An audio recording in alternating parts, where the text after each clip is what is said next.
Kids tiffin box সিরিজের 5 নম্বর recipe নিয়ে চলে এসেছি আজকে তোমাদের কাছে।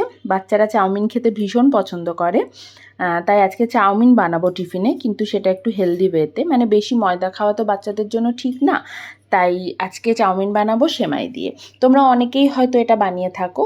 এই সেমাই বানানোর মেন ট্রিক্স হচ্ছে সেমাইটা সেদ্ধ করা। অনেকেই এটা বলে যে সেদ্ধ করতে গিয়ে ঘেটে গেছে বা গলে গেছে, তাই ঠিকমতো চাউমিন বানানো যায়নি। তাই সেমাইটা সেদ্ধ করার ক্ষেত্রে দুটো ছোট ছোট ট্রিক্স মাথায় রাখবে। প্রথমত হচ্ছে যে সেমাইটাকে 1-1.5 মিনিটের বেশি ফোটাবো না, আর দ্বিতীয়ত হচ্ছে সেমাইটাকে এরকমভাবে ছাঁকনিতে ঝাড়ার সাথে সাথে একদম ঠান্ডা জলে ধুয়ে ফেলতে হবে। দেখো সেমাইটা একদম ঠিকঠাক সেদ্ধ হয়েছে, ভেঙে যাচ্ছে কিন্তু গলে যাচ্ছে না। এরপর কড়াইয়ের মধ্যে তেল নিয়ে নিয়েছি, তারপর একটা ডিম ফাটিয়ে ডিমটাকে প্রথমে একটু ভেজে নেব। আমি ডিম দিয়ে করছি, তোমরা চাইলে ডিম ছাড়াও করতে পারো, নর্মাল সবজিপাতি দিয়ে। ডিমটা একটু ভেজে ডিমটা প্রথমে সাইডে সরিয়ে রাখছি, তারপর ওই ফ্রাই প্যানের মধ্যে আরও একটু তেল দিয়ে বাকি সবজিগুলো ভেজে নেব। সকালবেলা এত তাড়াহুড়ো থাকে যে এই সময় বেশ গুছিয়ে রান্না করা, সব এক এক করে ভাজা তোলা সম্ভব হয় না। তাই আমি চেষ্টা করি যতটা সম্ভব কম সময়ে রান্নাটা করা যায়। সমস্ত সবজিগুলো দিয়ে ভালো করে নাড়াচাড়া করতে থাকতে হবে। মাঝে সামান্য একটু নুন দিয়ে দেব যাতে সবজিগুলো একটু তাড়াতাড়ি সেদ্ধ হয়ে যায়।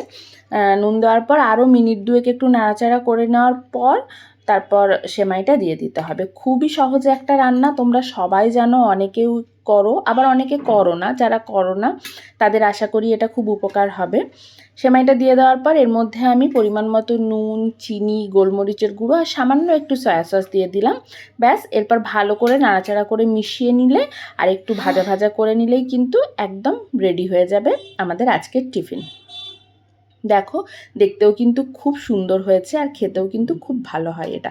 বাচ্চারা চাউমিনও খাবে আর ওদের অতটা শরীরের ক্ষতিও হবে না। চলো টিফিন বক্সটা রেডি করে নিই। আমি দিয়ে দিয়েছি এখানে কয়েক টুকরো আপেল আর সাথে দিয়ে দিয়েছি রেডি করা সেমাইয়ের চাউমিন। ব্যাস, আমাদের আজকের টিফিন বক্স একদম রেডি। কেমন লাগলো তোমাদের এই রেসিপি তোমরা কিন্তু অবশ্যই জানিও। ফিরে আসবো আবার অন্য কোনো টিফিন বক্স রেসিপি নিয়ে। তোমাদের যদি কোনো রেসিপি রিকোয়েস্ট থাকে তাহলে সেটা কিন্তু আমাকে অবশ্যই কমেন্ট বক্সে জানাবে। আমি চেষ্টা করব যত তাড়াতাড়ি সম্ভব সেটা তোমাদের কাছে নিয়ে আসার।